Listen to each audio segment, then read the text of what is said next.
Today we're going to talk about how to create seed tapes and how to use them in the garden. So the first thing we need to do is discuss, why should we create seed tapes? What are the benefits for us?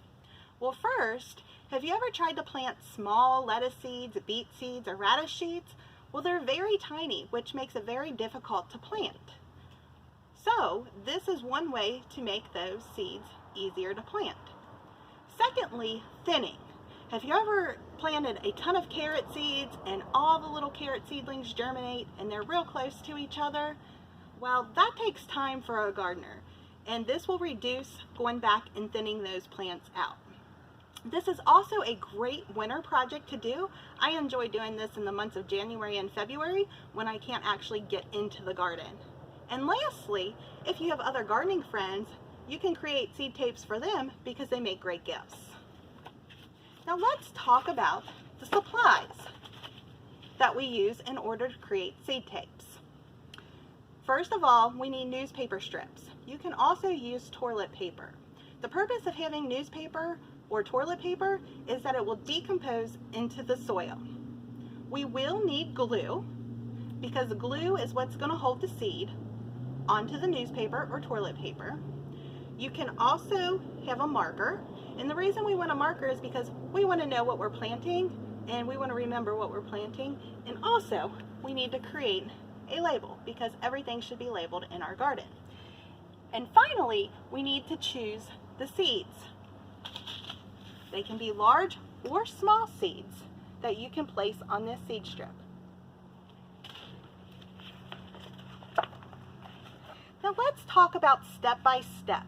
How are we going to create our seed strip? And when we talk about step by step, you're first going to have your pre-cut newspaper slips, add dots of glue. Now, the dots of glue, you are going to read the back of the seed packet, and the seed packet will explain what the spacing needs to be. That could be 1 inch, that could be 2 inches. So then you take the glue dots, space it, whatever is recommended on the back of the seed packet. Once the glue dots are on the strip, then you are going to take the seeds out of the packet, put 1 seed per glue dot, and then you take your marker and you write the name of the seeds onto the newspaper. This is so that when you go to plant in the spring, you know what you're planting and what kind of seeds they are. And then finally, you also want to create that label that I was telling you about, and then allow your seed strips to dry. It usually takes about 24 hours for seed strips to dry. Now, once spring hits and we want to go out into the garden and plant our seed strips, you basically want to use any sort of tool. Make sure that your soil is worked up. You can either work your soil up first by using a tiller or a garden claw. Garden claws work best in raised beds. Once your soil has been worked up, you're going to take a shovel or a Cape Cod tool, and then you will create a furrow about 1/2 inch deep, lay your seed tapes in that furrow, and then cover it with soil. So let me show you how this actually all gets done. We have our seed tapes, and we have our glue. And we will put dots of glue onto our seed tapes. Today we're going to be planting beet seeds, and I'm going to put our dots about 2 inches apart to 1.5 inches. And I'm going to go all the way down the strip.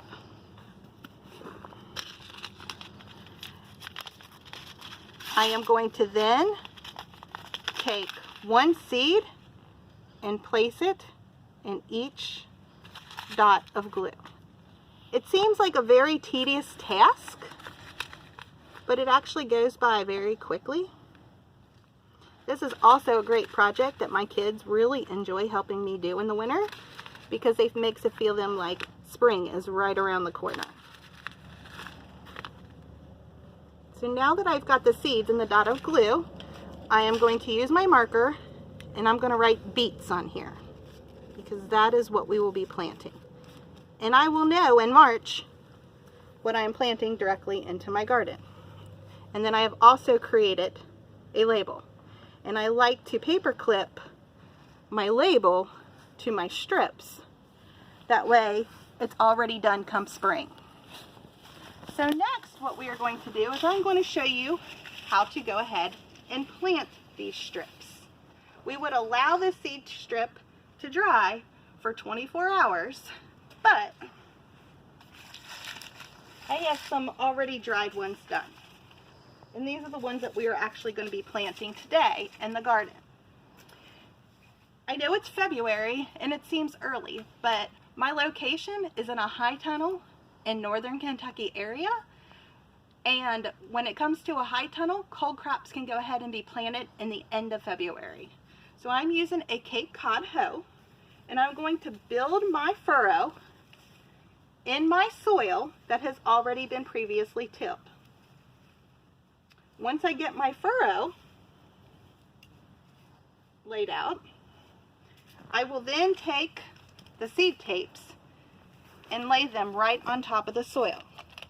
Now remember, what's going to happen with this is the moisture is going to break down the glue.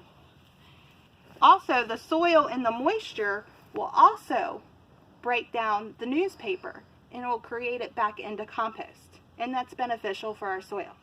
So once we lay our seed strips into the soil, then we're going to go ahead and lightly cover it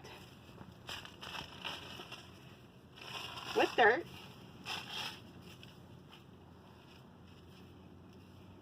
And then I'm going to get my label, place it at the front of my row,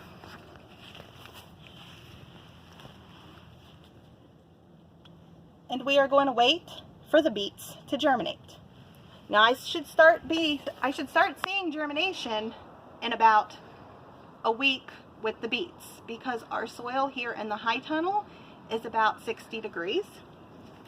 But since I don't have beets already germinating, I'm going to show you on my slides here the difference between seed tape seedlings versus direct seeding seedlings. Seed tape seedlings are perfectly spaced. When we direct seed, we tend to scatter the seeds about, and then we have to go back and thin. So, again,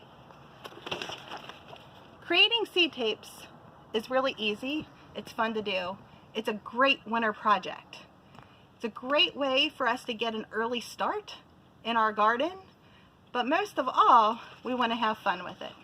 Thank you.